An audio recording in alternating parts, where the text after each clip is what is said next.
Good evening. I am the Keeper, and you are listening to the Deadlight Codex. This is the account of a weary traveler. He checked into a remote motel late one stormy night, the kind that looks both inviting and unsettling under a flickering neon sign. Exhaustion weighed heavy on his shoulders as he collected his room key from the indifferent receptionist. The motel seemed ordinary, if a bit run down, with its faded carpets and dimly lit corridors. But ordinary can be deceiving. The key he held would open a door it was never meant to. The traveler trudged down the hallway, the sound of his footsteps swallowed by the thick carpet. His keycard was numbered for room 12, but when he reached the door, he hesitated. A strange coldness emanated from behind the door, a chill that seemed to seep through the metal. Ignoring the unease prickling his skin, he swiped the card. The lock clicked, and the door swung open to reveal a room that seemed frozen in time. It was unlike any other room in the motel, filled with relics of another era, whispering secrets of a past left to decay. Inside, the room was dim, lit only by an old lamp casting long shadows across the floor.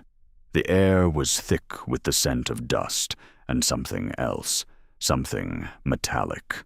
The walls were lined with antique furniture, a stark contrast to the cheap modern fixtures of the other rooms. A faded photograph hung on the wall, depicting a family with smiles that seemed more like grimaces. On the table lay a collection of keys, each tagged with a room number, none of which matched this motel. It was a place trapped in time, echoing with the whispers of those long gone. Curiosity got the better of him, and he began to explore. The bathroom door creaked open to reveal a pristine clawfoot tub filled with water so clear it seemed unreal. Yet beneath the surface, something dark and indistinct floated, a shape that twisted with the ripples. He backed away, heart pounding as the shadows seemed to deepen. It was a room that shouldn't exist, a place out of step with reality.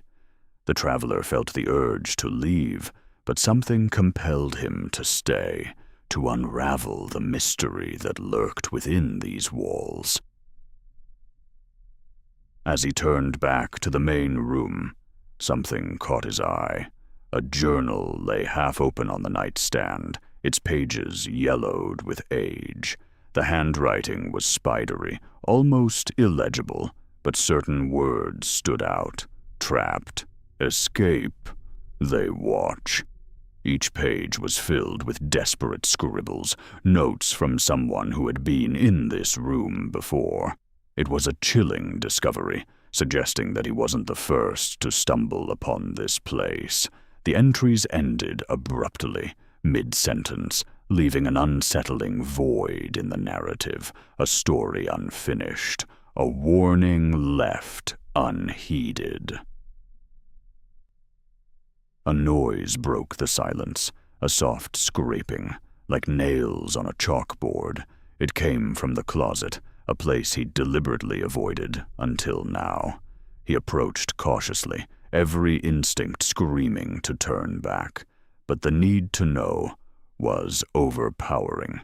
He reached for the handle, feeling the chill of the metal seep into his skin. The door swung open slowly, revealing darkness, and, at its center, a figure barely discernible in the gloom. It was as if the shadows themselves had taken form, a guardian of dark secrets.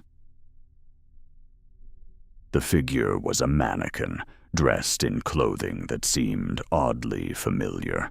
It wore a suit identical to the traveler's own, and had a face eerily similar to his, though its features were smoothed over, almost featureless. It was a grotesque parody. a reflection of himself in plastic and fabric. As he stared, his own reflection in the room's dusty mirror seemed to waver, the lines between reality and illusion blurring. Was this an elaborate prank, or something more sinister? A mirror to his own soul lost in this place. Suddenly, the lights flickered, plunging the room into darkness before sputtering back to life. In that brief moment, he felt the presence of others, unseen eyes watching from every corner. The silence was oppressive, broken only by the distant hum of the motel's neon sign. It was as if the room itself was alive, breathing, waiting. Panic welled up inside him, but he forced himself to remain calm, to think clearly. He had to find a way out of this nightmare, to escape before the room claimed him too. Determined to leave, he grabbed his briefcase, only to find it heavier than before. Inside, he discovered a collection of old photographs, each one showing a different motel guest, standing outside room 12. Their expressions were vacant, eyes hollow as if caught in a trance. Some of the faces were familiar, others long forgotten, but all shared a common thread. They were trapped by this place, just as he was now. The realization hit him like a cold wave, chilling him to the core.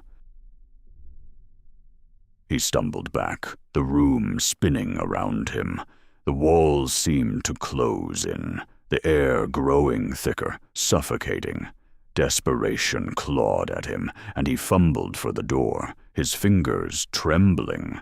But as he reached for the handle, the door swung open on its own, revealing not the hallway, but an endless void, a darkness so complete it swallowed all light. It was an invitation and a threat, a passage to somewhere he couldn't comprehend. He took a hesitant step back, heart racing. In that moment, he understood the truth. The room was a trap, a snare for the unwary, feeding on those who stumbled upon it by accident or design. It was a place where past and present coalesced, where reality warped to fit the whims of some unknown force. As he stood at the threshold, the void beckoning, he realized escape was futile. The motel would never let him go. That's where the account ends, whether by choice or otherwise. The silence of the room now felt eternal, a finality that was inescapable.